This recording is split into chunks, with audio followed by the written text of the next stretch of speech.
Today I'm going to talk to you guys about League of Legends, which is the most popular online video game in the world, and not the game itself, but its influence on esports, or electronic sports.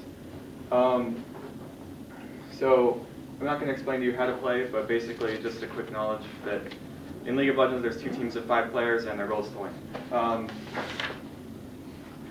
So the main 3 things that League of Legends has done is it's created a lot of job opportunities for various people, including myself, which I'll get to later.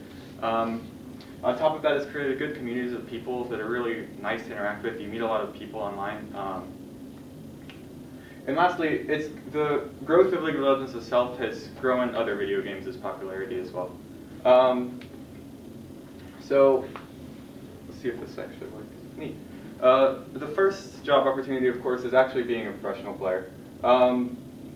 These players, I mean, they're basically playing video games for a living, yes, but it's a lot of training. So like a team of players like this, they're going to be living together, like in a house, like not obviously in the same rooms, but they buy a big house, and they practice together every day. That's their job. And also, like they'll do physical exercise. They're not going to get bulky or whatever, but they stay in a good mental state and physical state. And so that's going to be one of the more higher ending jobs. When you play for Riot Games, which is the creator of League of Legends, when you play in their championship series, they're going to give you a salary and things like that. On top of that, these players can live stream, typically on a website called twitch.tv.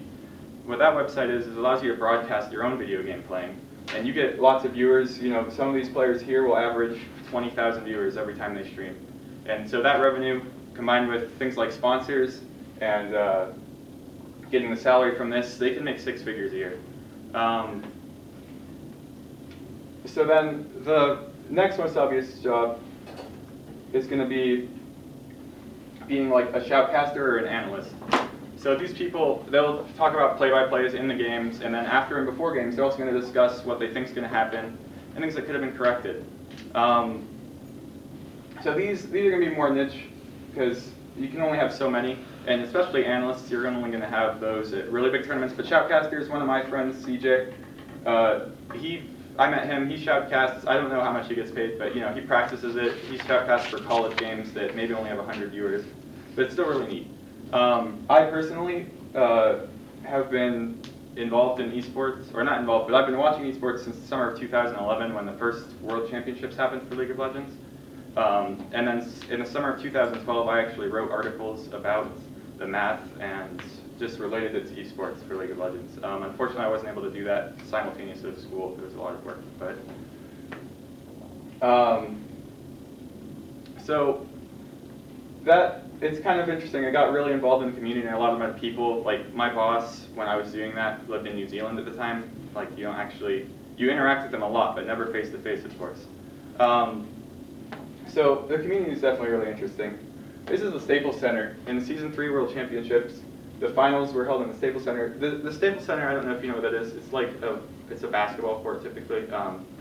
And I'm not sure exactly how many people have seats, but this sold out in less than an hour for the World Championship. And so worldwide, there are over 32 million League of Legends players, and actively 12 million are played. Like 12 million different people play every day. So that's from Riot Games themselves. So it's definitely really interesting being involved in the community like that. So there's other games like Defender of the Ancients or Heroes of Newerth. They're basically the same type of game as League of Legends.